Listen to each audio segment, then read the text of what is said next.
Class में आपका स्वागत है। आज करेंगे हम 7वीं क्लास के भौतिक और रासायनिक परिवर्तन। तो देखिए, दैनिक जीवन में हमारे आसपास बहुत सा परिवर्तन दिखाई देता है। व्यापक रूप से परिवर्तन दो प्रकार के होते हैं। एक होता है भौतिक, वह परिवर्तन जिसमें किसी पदार्थ के भौतिक गुणों में परिवर्तन होता है, उसे क्या कहते हैं? भौतिक परिवर्तन। पदार्थ के अमाप और साइज, रंग अथवा गुण के परिवर्तन को भौतिक गुण कहते हैं। रासायनिक परिवर्तन वह परिवर्तन जिसमें एक अथवा नए पदार्थ बन जाता है, उसे क्या कहते हैं? रासायनिक परिवर्तन। जैसे देखिए, भोजन का पचना, फलों का पकना, दही का जमना, अंगूरों का किण्वन, ये सब क्या है? रासायनिक परिवर्तन है। जब लोहा तथा ऑक्सीजन के संपर्क में आता है तो जंग लग जाता है। हवा और ऑक्सीजन की अनुपस्थिति में लोहे में जंग नहीं लगता है। यहाँ पर आगे देखिए, लोहे को चाकू, हथौड़ा, पेचकस, किसी प्रकार के औजार या नमी वाले स्थान में कुछ दिन रख दिया जाए तो कत्थई ब्राउन रंग का परत जम जाती है। इसे जंग कहते हैं। जंग वास्तव में लोहे ऑक्साइड, इसका रासायनिक सूत्र होता है Fe2O3।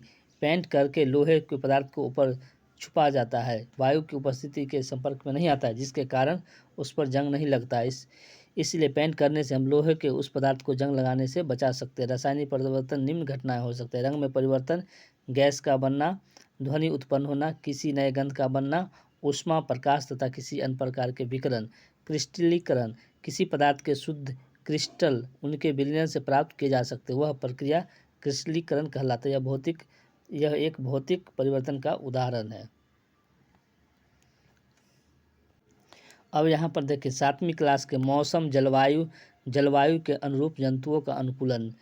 दैनिक मौसम रिपोर्ट 24 घंटों ताप, आर्द्रता और वर्षा के बारे में जानकारी होती है। मौसम किसी स्थान पर ताप, वर्षा, वेग आदि के संदर्भ में वायुमंडल की प्रतिदिन परिस्थिति उस स्थान का मौसम कहलाता है। ताप, आर्द्रता अनेक प्रकार के मौसम घटक होते हैं।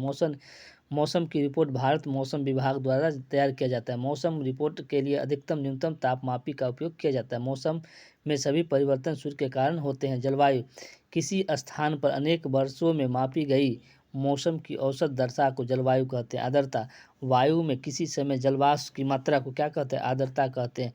जब वायु में जलवाष्प की मात्रा अधिक होती है तो उसे आर्द्र कहते हैं।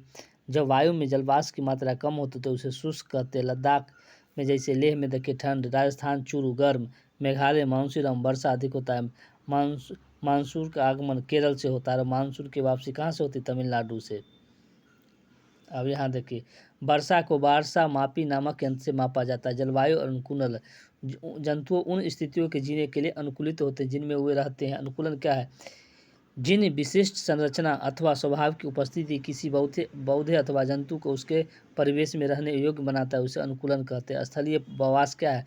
स्थल जमीन पर पाए जाने वाले पौधों और जंतुओं के आवास को स्थलीय आवास कहते हैं। जैसे देख, वन, घास के मैदान, मरुस्थल, तटीय और पर्वतीय क्षेत्र। जलीय आवास, जलाशय और दलदल, झील, नदियाँ, समुद्र जहाँ पौधे जंतु जीवित रहते हैं, जलीय आवास कहलाता है। अनुकूलित जंतु उन परिस्थितियों के अनुकूलित होते हैं जिसमें वह वास करते हैं। चरम जलवायु उष्ण कटिबंधीय ध्रुवीय क्षेत्र, जहाँ चरम की जलवायु परिस्थिति हो।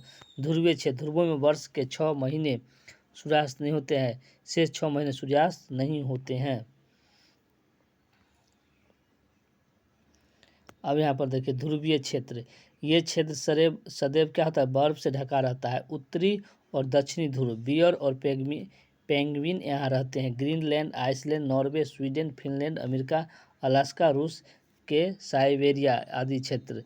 ध्रुवीय क्षेत्र, जंतु कुछ विशेष गुणों के कारण, जैसे शरीर के श्वेत सफ़ेद फर, सूंघने की तीव्र शक्ति, त्वचा के नीचे वसा की परत, तैरने और जलने के लिए चौड़े और लंबे नखों आदि के कारण अत्यधिक सर्द जलवायु अनुकूलित होते। उष्णकटिबंधीय वर्षा वन, अत्यधिक उष्णकटिबंधीय क्षेत्रों की जलवायु सामान्यतः गर्म होती। क्या होती है? गर्म होती, क्योंकि ये क्षेत्र भूमध्य रेखा के आसपास स्थित होते हैं। सर्दियों में तापमान सामान्य 35 डिग्री सी से अधिक रहता है। गर्मियों में तापमान 40 डिग्री सी से अधिक हो जाता है। इन क्षेत्रों में प्रचुर मात्रा में वर्षा क्या होती है?